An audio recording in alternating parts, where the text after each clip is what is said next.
Welcome, everyone. You are tuning into Engaging Walk. My name is Drake. My name is Ruby. We believe in the power of walking together and talking together. It's a simple act to stay connected, and movement is key. Yeah, so this week we're going to be discussing Credo. So we went to a marriage retreat together that was fully paid for and sponsored by the Navy. I am currently serving on active duty. Ruby found it. She found the opportunity for us to do this, and it was 100% free. They gave us a hotel room, and it was a great experience. We have some video captured, and we're going to be showing that to you and throughout this special. Yeah, and so before we go into like everything, would love to talk about what Credo and what do they do and who do we serve. So Credo is a group, an organization run by the government, and they serve military families.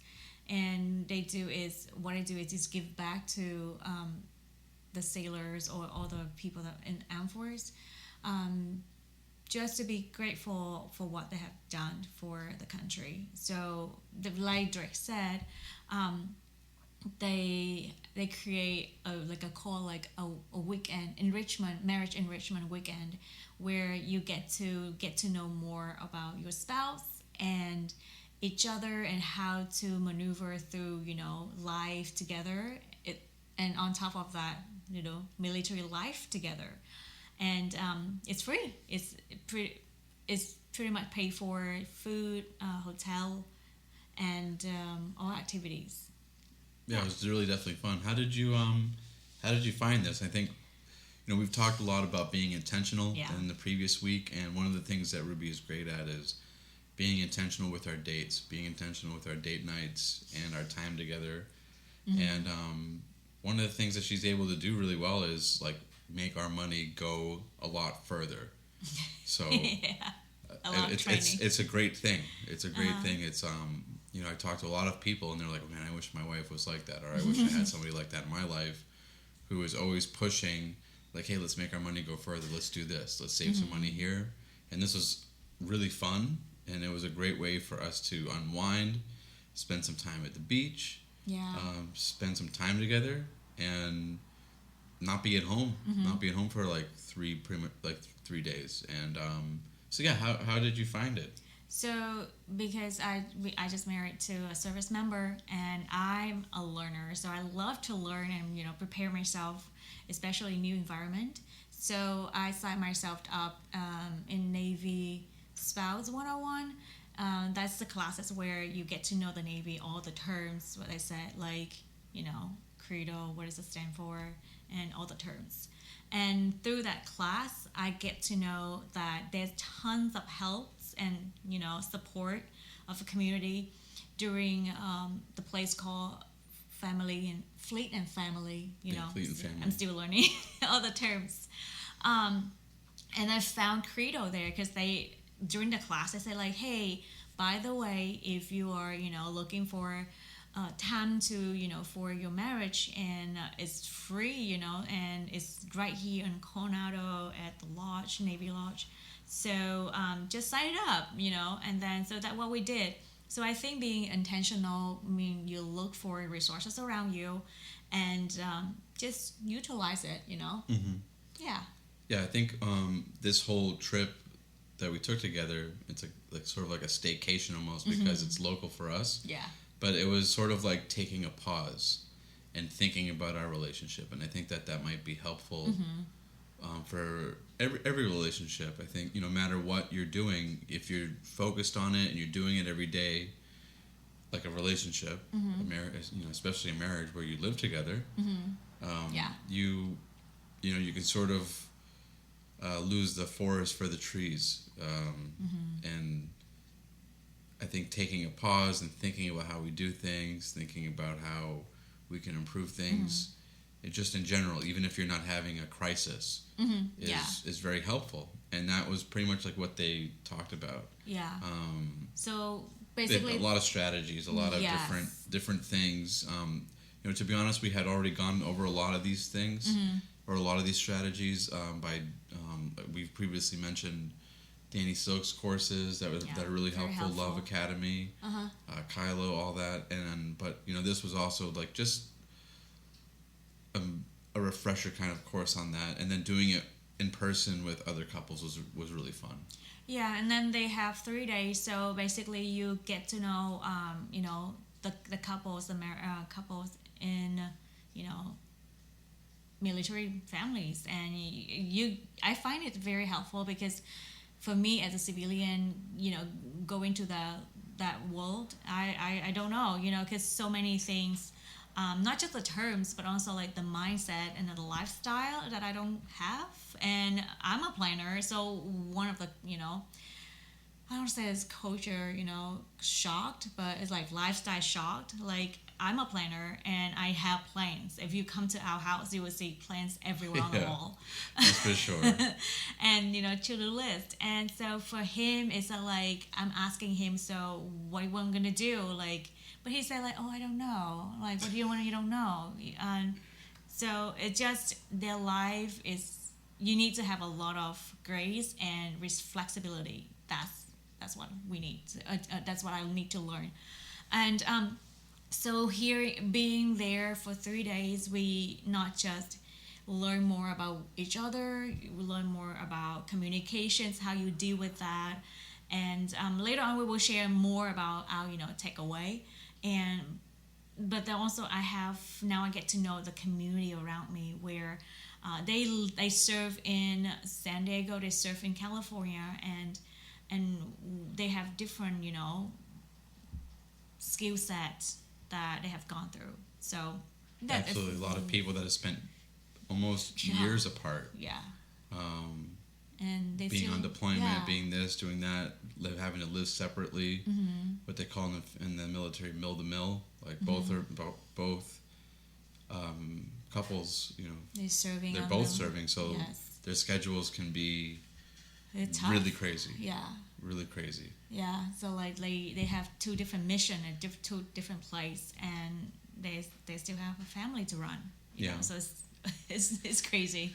But anyway, so we just go. I want to go. If you hear background noise, that's just our baby in the back. Yeah, that's Boba. She just like. I want to do what you guys are doing right now. But it's just sleep time. We're doing this late at night, but we're not really late. But we're doing this later than we should be, and she's. She's like, let me join you guys. Let me out. She's cute. We'll introduce her the next. Had a little bit of an intervention with her dog. Just had to make sure that she was doing well. Normally she's in the crate by now, like sleeping. But since we're up doing this, she's like, "Hey, what are you guys doing?" Yeah. But so we just want to also talk a little bit about some of the highlights or the takeaways that we had from this event. Mm-hmm. And one of the things that I wouldn't say learned, but one of the things that was definitely highlighted to us, and one of the things that was like a focus, is this idea about like attacking the problem and not the person. Yeah, it's very true, because most of the time, like when it's got heated conversation, we kind of like go after the person, but actually as a team, because that's what I learned from Credo. That's what I learned from the Kylo. Like, it's the connection points. Like the reason we bring it up, the reason that we talk about this, even though it's not nice or it's hard, but is my goal is to connect with you. My goal is to solve this problem together. Instead of I accusing you. Yeah, it can be sometimes seen as like you're doing this or you're making me feel this way. Yeah. And in the end, you're responsible for how you feel. Mm-hmm. And there could be a situation that is problematic or can be like impeding connection to the highest point. Like, hey, I come home from work, and the moment I come home from work, I immediately step on, trash, and like this is around the place, just as an example. And the problem isn't really necessarily you. The problem is that, maybe your expectations aren't met of like how you would like things to be when you get home. And then you can talk about that and sort that out, as opposed to blaming the other person or saying that they're making you feel a certain way. You know, because it's part of it is your expectation, and then part of it is like what's happening in reality. And so when those two things don't match, then there's room for conflict. Yeah. And I think, there's this exercise that I did with my mentor when I was young. I was still single, and she asked me to write down, and you don't even think about it. Like, just write down your dream, kind of husband, and just write down. And I wrote down all my expectation, and it was really long. It's super long, and but and Gina, she told me to bring it back to her the next week, because we do it week by week. And even before I met her for the next week, and after writing down the list, I feel like it's impossible to have someone like that. And it's, for me, even like I found someone like that on the list, for me at that point it's boring, because I know everything on the list. There's no art of getting to know the person. And also, it's like, for me, it's that at that point it looked like a robot to me, like it just no art of getting to know one another. So like at that point, like sometimes expectation is not wrong, but it needs to be communicated, and to evaluate, is it necessary? Again, going back to connections, like, if I expecting him do all kinds of things that I want, is it fair for him? Because he coming home tired from work, and I cannot just like bombard him with what I want, but I have to consider like what he needs, what he wants to do. So I think, like you said, like, it's not tackle the person, but the problem, and literally just like, is it worth it for your marriage, your relationship. Yeah, and that also kind of like feeds into another thing that they talked about, which was the idea of there being permanent and temporary problems. An idea or an example could be like, a temporary problem could be, that we have a schedule conflict. Ruby's working nights and I'm working days, and we hardly see each other.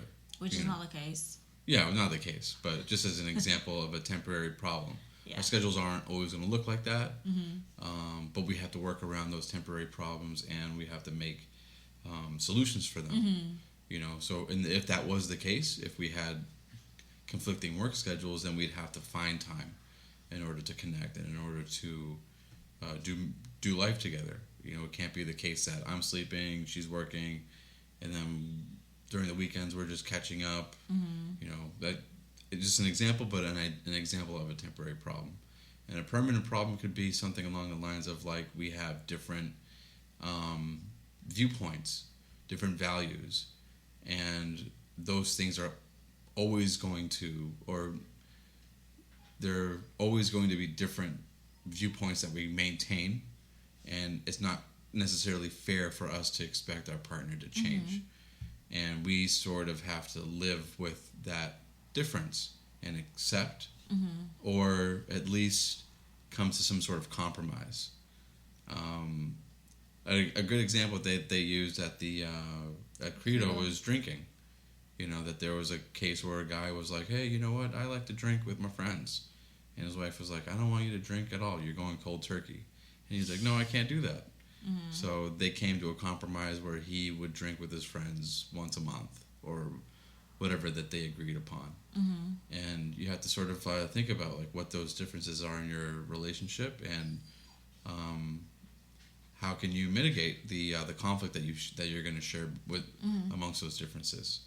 And some of the things that we also see that I learned is that there's a lot of expectations and communications we should have done before the marriage. And then like there's some what I say is like a hardcore, where like if you look at computer, hardcore is something that you cannot change. It's there, but then it's like a software when you can insert and delete it. So those are things that where you can have compromise.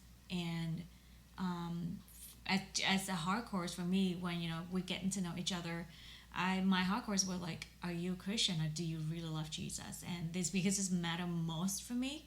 Or software. Like the hardware. Yeah, that's the hardware. Yeah, the hardware of like what like makes that person like their. Yeah, and then those are the things that you cannot compromise, and that will bring so much value to your marriage and smooth start when when that discussion already happened before the marriage. But life happens, and if it's not happening, it's gonna be challenging her, but like it's still able to to work on getting those things down if they haven't started yet. Yeah, there's definitely deal breakers. Deal breakers certainly exist, and part of your job when you're in the dating process is finding those deal breakers.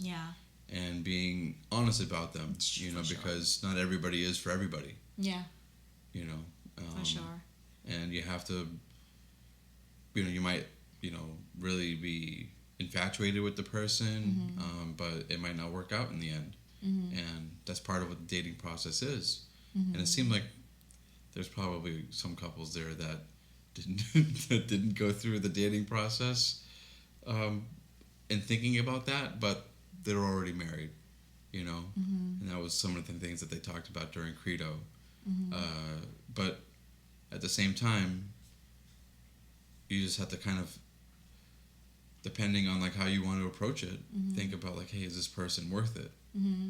This problem that they're having, or this conflict that we're probably always going to share, is that a compromise that I'm willing to make? But I would say that you have to check with yourself. You have to check with your partner and think about that very carefully. Yeah. And one thing that I also learned from our marriage, that no matter how much I prepare myself, there's always a learning curve, and that's okay, and that is exciting because now I get to learn something that is tailored to our marriage, and so do you. So you have something that only you and your partner will find out the solution, and that's the great thing, because you get to find the answer. You get to be powerful in that relationship, and you take ownership over from that. And so for me and for us, we for marriage, we never say like, oh yeah, it's too hard, get out out of that marriage. No, we want you to stay in and fight hard for it, because it's beautiful to have two individual become one, in one thoughts, in one mind, in one lifestyle, and yet still carry something very unique about them, but still like become very good friends. And it's definitely take a lot of work, but it's worth it. It's definitely worth it. There's a couple of other things we wanted to go over, but one of the next ones was this app that they had. It was we can post a link to it on the website. It's called a Love Maps. So it's basically all the questions that you get to ask your partner. Fun thing, or also sexy thing. Hot. They call it like salsa, like mid picante. It was like, I don't know, it was like they got like it got progressively more sexual and more like things that you'd only do if you were married kind of stuff. But it's kind of funny. But there's also a lot more like mild things, like hug your spouse and tell them two things that they do that you really love.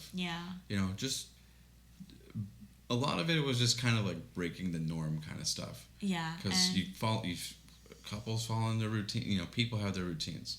Couples, once they've been together for a while, you start to develop a routine, and then things will come into your life and just totally disrupt it, like a dog. Or a baby. Or a baby. And then that becomes normal. And then you have to, I think, like we talked about earlier, is like you have to find these times to think about the relationship. And then some of the things that might help with that is doing things that you wouldn't normally do. And asking these questions doing spicy things, doing mildly spicy things, Yeah. doing very mild things, but that are different, things that Yeah. you don't normally do, will help you grow as a couple. Yeah. One of the questions I think is really interesting to me, like, who is your husband? Childhood. Oh no. So who is your husband? Childhood best friend. To do that, you'll need to turn off airplane mode. Yeah, we're gonna need to turn off airplane mode. So, yeah, but I know the answer. So it was fun. It was fun to know, like, ooh, I didn't know that part. Ooh, and like going back to the again previous week by being intentional. So I think is that app will help you to be more intentional when Absolutely. you don't know what questions you should ask your spouse. Yeah. And then the last thing that we noticed was that maybe some couples didn't know the concept or the idea of love languages and what their partner's love language is.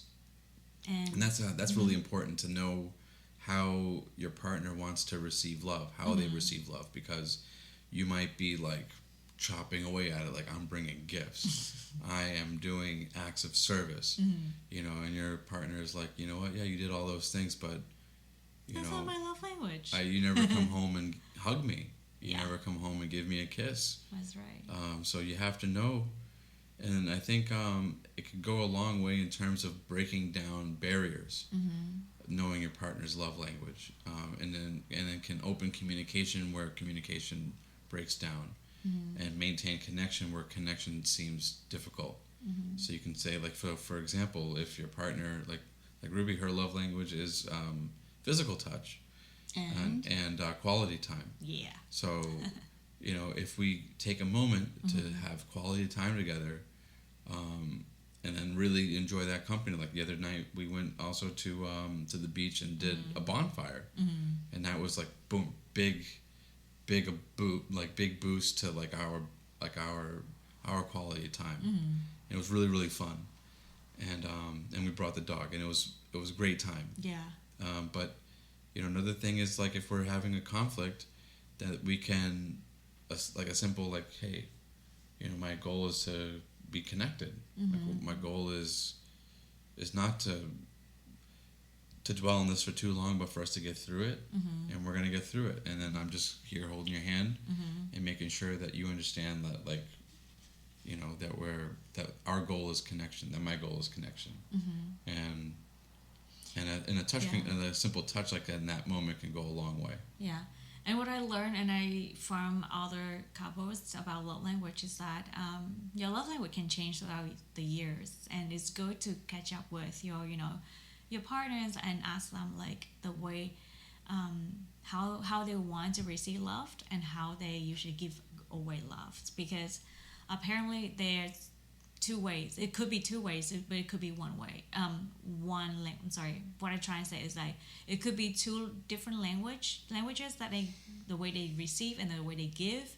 And like me, if I love to receive, like you said, quality time and physical touch, but when I give, I see that I give quality time and gifts. I put a lot of thoughts in my gifts, and that could be, it could change throughout the years. And so it's good to ask your partner, like, hey, how do you feel loved lately? Or what have I done lately that made you feel loved? Yeah. Or how do you want to receive loved? And and so, yeah, it's a very good question to ask your partner, and check back with them. And sometimes you can see that it changed, sometimes it stayed the same, which is great, Yeah, I think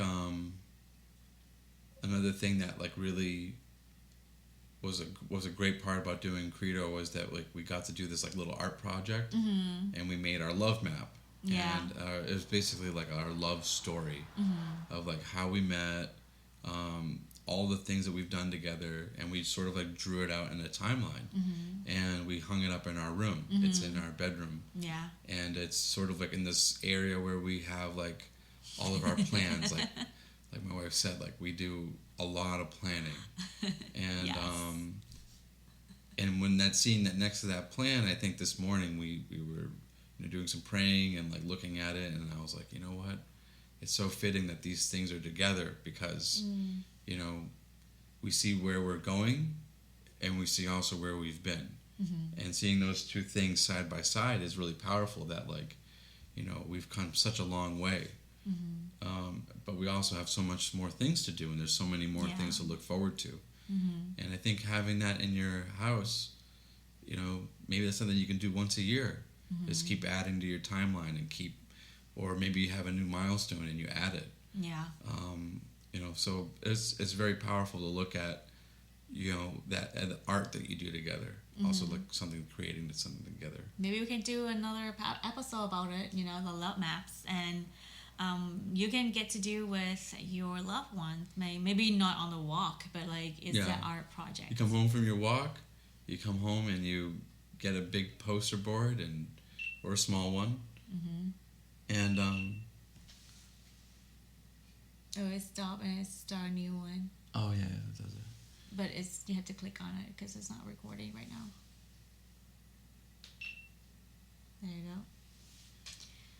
So yeah, maybe we can start another episode about love maps, and we can just show you our love maps. And it's good, like Drake said. It's good to see where have you been through, and sometimes heated conversation or doesn't have to be, but it's a good reminder your love story. And it just, for me, since I put it up there, every time I look at that, I just like how faithful God is, and have brought us to this moment. And it's very cool to do that. And it's again, you get to do it with your partner, and you get to talk about it. And I think I think at a certain point you're like, wow, like we did that too, like we did that, like it's like it's so many things. Yeah, especially if you imagine like we just got married, but then if you married for like 10 years, that's gonna be a whole story. Yeah. But it's worth to do it, for sure. So our assignment for you this week is just to go on a vacation or staycation. Could be a staycation. And use the app, the Love Map app, and to ask questions and with your partner and enjoy it, and just enjoy the time together, and share with us where you're going or where you plan to go on, and what questions that from the app that you like most.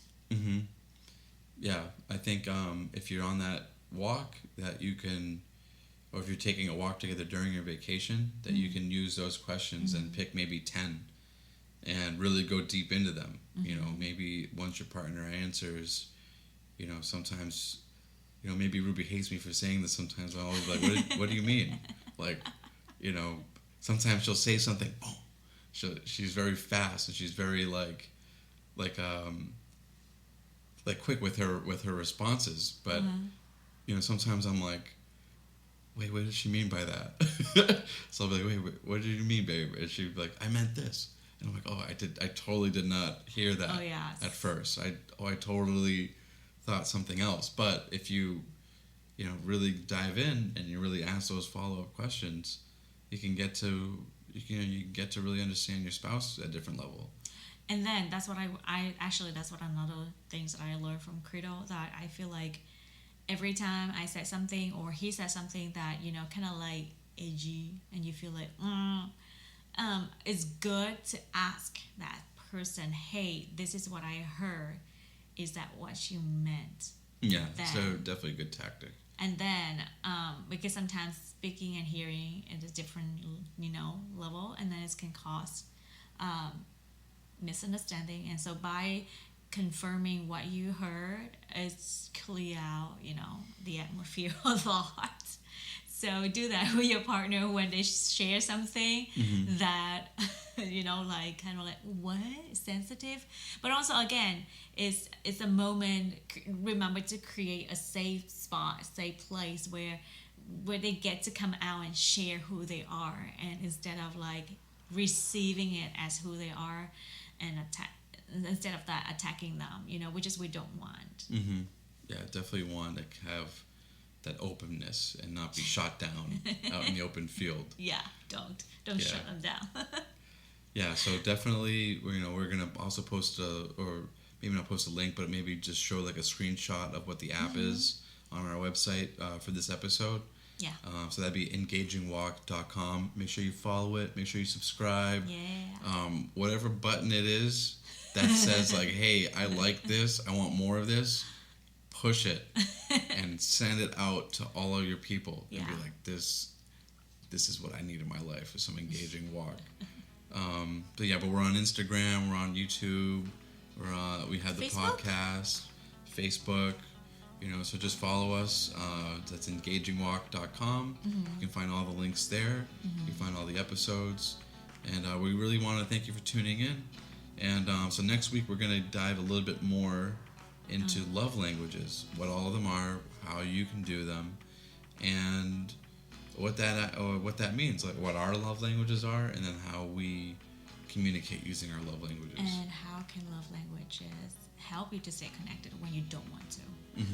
And we went into that a little bit. We're going to go a little bit more in depth on the next episode.